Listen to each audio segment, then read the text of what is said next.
महाराष्ट्र के उप मुख्यमंत्री माननीय श्री देवेंद्र फडणवीस जी, श्री विजय चौथावाले जी, डॉक्टर गिरीश अफवाले अध्यक्ष भारतीय विचार साधना, श्री राजीव सहस्त्रबुद्धि जी, पुस्तक के अनुवादक श्रीमती सरिता अठवाले जी, साथियों, दोस्तों, सबसे पहले तो मैं आप सबका आभार प्रकट करना चाहूँगा कि इस कार्यक्रम में आप सब लोगों ने समय दिया, आप आए यहाँ। और मेरे लिए क्योंकि मैं पुस्तक का लेखक हूँ, लेखक को तो ऐसे अवसर पर गर्व तो होता है। गर्व होता है कि इतने सारे लोग आए, सुनने के लिए आए, चर्चा करने के लिए आए। और मैं सबसे पहले शुरू करूँगा कि मेरे लिए ये मराठी अनुवाद का महत्व क्या है। आप सब जानते हैं कि विदेश नीति हर देश में केंद्र सरकार बनाती है, उसकी विदेश मंत्रालय के सहायता से बनाती है। पर बड़े देशों में ये केंद्र सरकार में सीमित नहीं रहती कि जब अलग अलग राज्य होते हैं, क्षेत्र होते हैं, प्रांत होते हैं, सबका अनुभव कुछ अलग होता है, उनकी परिप्रेक्ष्य अलग होती है। जैसे अगर आप दिल्ली में किसी से पूछेंगे कि आप बताइए कि हमारी समुद्र इतिहास क्या है, अब वो तो कहेंगे कि भाई हम तो भारत में पता नहीं नौसेना था नहीं था। अब वही प्रश्न अगर आप तमिलनाडु में पूछेंगे तो वो बहुत गर्व से कहेंगे, अरे हमारे यहाँ तो वो चोला राज्य के समय में हमारी नौसेना जो है वियतनाम, इंडोनेशिया तक गई थी। या पुणे में पूछेंगे तो लोग कान्होजी आंग्रे की बात करेंगे। तो अब वही उदाहरण मैं आपको व्यापार के बारे में दे सकता हूँ कि जो हमारे जो कोस्टल स्टेट्स जो हैं, उनका अनुभव, उनका इतिहास व्यापार के बारे में अलग था, जो उत्तर प्रदेश या बिहार या दिल्ली का ना हो। तो कहने का तात्पर्य ये है कि जब विदेश नीति, अच्छी विदेश नीति जो बनाते हैं, ये ऑल ऑफ इंडिया पॉलिसी होनी चाहिए, जिसमें स्टेट्स भी भागीदार हों, जिसमें पूरे भारत का अनुभव, पूरे भारत का हित जुड़कर उसका निचोड़ जो है एक किस्म से फॉरेन पॉलिसी की फाउंडेशन हो। अब ये भी है कि हम आजकल ग्लोबलाइज्ड दुनिया में रहते हैं, ये ग्लोबलाइज्ड इरा है, और इस ग्लोबलाइज्ड इरा में हम सब जो हैं भागीदार हैं। और जो आज देवेंद्र जी ने भी जिक्र किया था कि अब हम G20 का कार्यक्रम में अब पूरी भारत जुड़ी हुई है। और ये इसीलिए जुड़ी हुई है क्योंकि प्रधानमंत्री की सोच है कि ऐसे बड़े जिम्मेदारी के समय ये खाली राजधानी का कार्यक्रम नहीं होना चाहिए। और वही सोच जो है मेरे लिए आज के कार्यक्रम में, जब मराठी के अनुवाद में, ये मराठी भाषा में मेरे पुस्तक का अनुवाद हुआ है, मुझे भी वही भावना है कि जो है ये जो हमारी सोच है, ये खाली एक छोटे सर्कल में दिल्ली में नहीं रहना चाहिए, ये पूरे भारत में चर्चा होनी चाहिए। और ये मेरे लिए, जैसे मैंने कहा, आज अत्यंत गर्व का विषय है, गर्व का समय है। मैं थोड़ा बहुत आपको किताब के बारे में बताना चाहता हूँ। विजय जी ने आपको कहा कि 2018-19 में जब मैं विदेश सचिव में विदेश सेवा से मैं उस समय में रिटायर हो चुका था और उस समय मैं पॉलिटिक्स में आया नहीं था, तो उस समय मैंने ये शुरू किया था। और ये इसका तरीका ये था कि मैं ऐसे कोई मंच में आता था और ये जो 8 लेख जो हैं, जो पुस्तक के 8 जो मुख्य लेख जो हैं, मैं उन पे बात करके जो प्रश्न उत्तर उसका निचोड़ जो है मैं फिर उस लेख के साथ में जोड़ देता था। तो एक किस्म से ये पब्लिक इस किताब से पहले से जुड़ी हुई, और आप देखेंगे कि जो भाषा मैंने प्रयोग किया है वो टेक्निकल भाषा नहीं है, वो पब्लिक की भाषा है, क्योंकि शुरू से मेरा प्रयत्न था कि ये विदेश नीति जो है विदेश मंत्रालय के बाहर मैं कैसे ले जाऊं, पब्लिक को मैं कैसे इन्वॉल्व करूं, दिल्ली के बाहर बाकी शहरों बाकी प्रांतों को मैं कैसे इन्वॉल्व करूं। तो ये मेरा प्रयत्न था, और तो इस स्टाइल में ये बुक की जो रचना जो है, ये मुझे लगता है मराठी में तो मैं कह नहीं सकता, पर जो मैंने इसकी हिंदी अनुवाद पढ़ी है और अंग्रेज़ी मैंने लिखा था, बहुत एक किस्म से वेरी इजी रीड मैंने जानबूझ के इसको किया। अब जो लेख जो हैं ये कुल मिला के 8 मुख्य लेख हैं। पहला जो है ये अवध का मैंने उदाहरण लिया है। अवध माने जो विजय जी ने कहा शतरंज के खिलाड़ी, आप कुछ लोगों को किताब याद होगा, कुछ लोगों ने फिल्म भी देखी होगी, कि ये 2 नवाब जो हैं ये अपना शतरंज का खेल खेल रहे हैं, दोनों माने बिल्कुल उनका फोकस उसी में है। और उस समय ईस्ट इंडिया कंपनी जो अंग्रेज़ों की कंपनी जो थी, ये जो है भारत का कब्जा कर रहे हैं, और इन लोगों को ये माने इतने अपने गेम में उनका पूरा ध्यान उसमें कि उनको समझ ही नहीं आ रहा कि दुनिया में क्या हो रहा है और अपने देश में क्या हो रहा है। और मेरा लिखने का मकसद ये था कि हमें इतिहास के सबक होते हैं, हमें वो सबक सीखने चाहिए, याद रखने चाहिए, आगे के लिए जो है हमें दुनिया के बारे में हर वक्त जागृत रहना।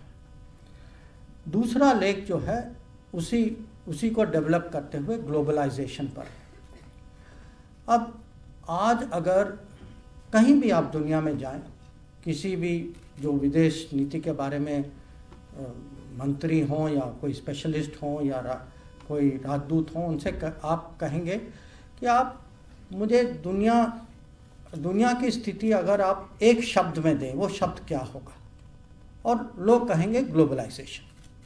कि आज अगर एक माने ऐसा कुछ प्रोसेस है जो जिसने पूरे दुनिया को लपेट लिया है, वो ग्लोबलाइजेशन की प्रोसेस है।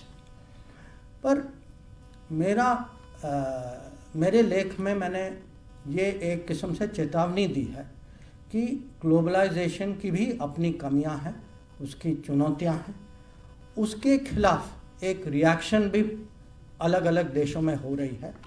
और मैंने खासकर, क्योंकि ये किताब जो है 2018-19 में लिखी गई, उस समय मैंने प्रेसिडेंट डोनाल्ड ट्रंप जो अमेरिका के उस समय राष्ट्रपति थे, उन पे काफ़ी फोकस किया। और जो ग्लोबलाइजेशन की जो राजनीतिक और आर्थिक उसके खिलाफ जो भावनाएं जो अलग अलग देशों में प्रकट होना शुरू हुआ था, उसका मैंने दूसरे लेख में विवरण किया। तीसरा लेख जो है ये इसका टाइटल है डॉगमास ऑफ दिल्ली। डॉगमा माने दुराग्रह, कि जो कभी कभी लोगों के मन में ऐसे माने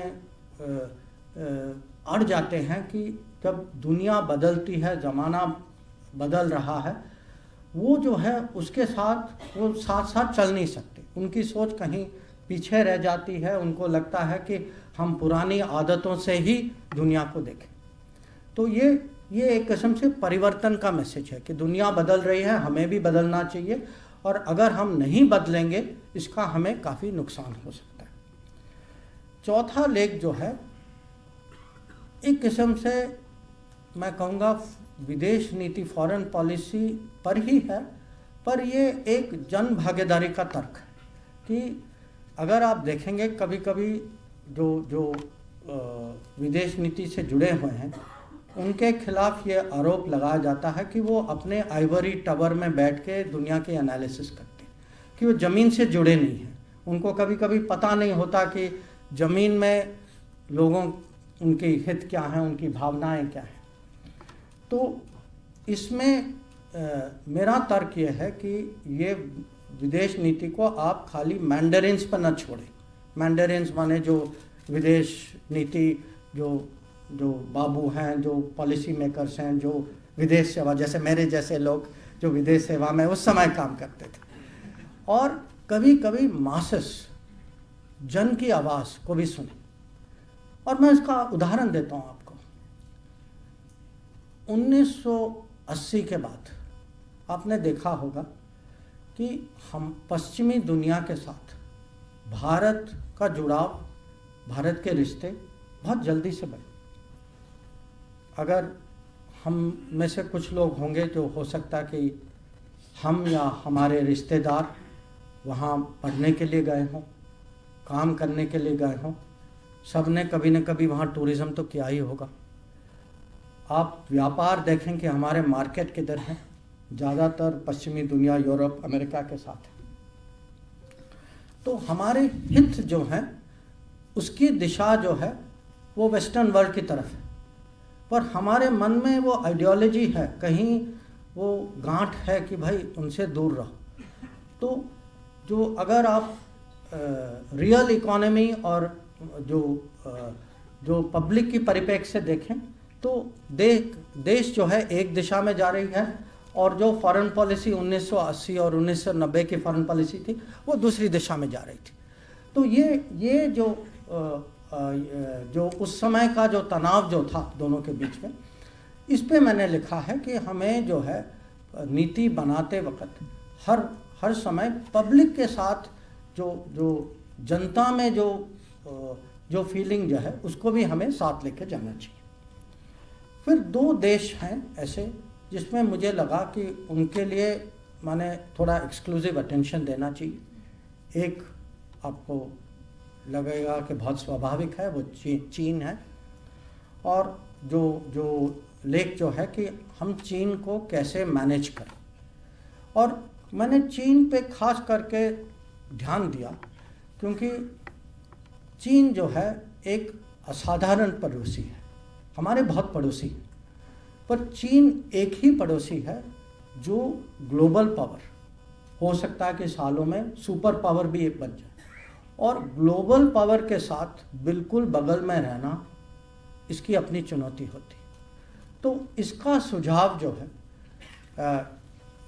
सरल नहीं है, हमें इसके राजनीतिक सुझाव हैं, आर्थिक सुझाव हैं, हमें बॉर्डर को कैसे डेवलप करना, इसके टेक्नोलॉजी सुझाव भी। तो चीन को कैसे मैनेज करें इसका एक लेख।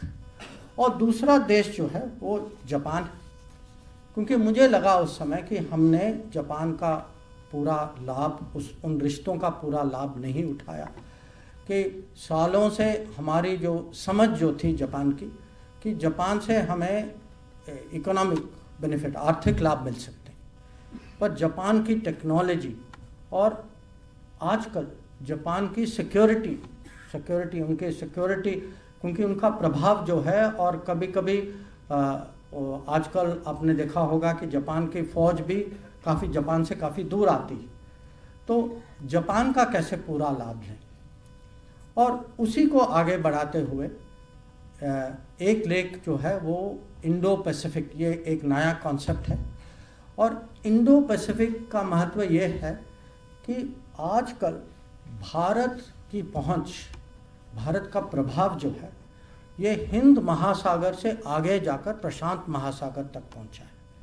तो एक किस्म से मेरा इसमें इसका मैसेज है कि वो विभाजन के बाद जो हमारी जो इन्फ्लुएंस जो है, इसको दुनिया ने हमें कहीं सिंगापुर और गल्फ़ के बीच में उसको बॉक्सिंग किया था, कि हमारी एक सीमा बनाई थी कि आप भारत हैं, आप यहाँ तक जा सकते हैं, वहाँ तक जा सकते हैं, बस आपका लिमिट ये है।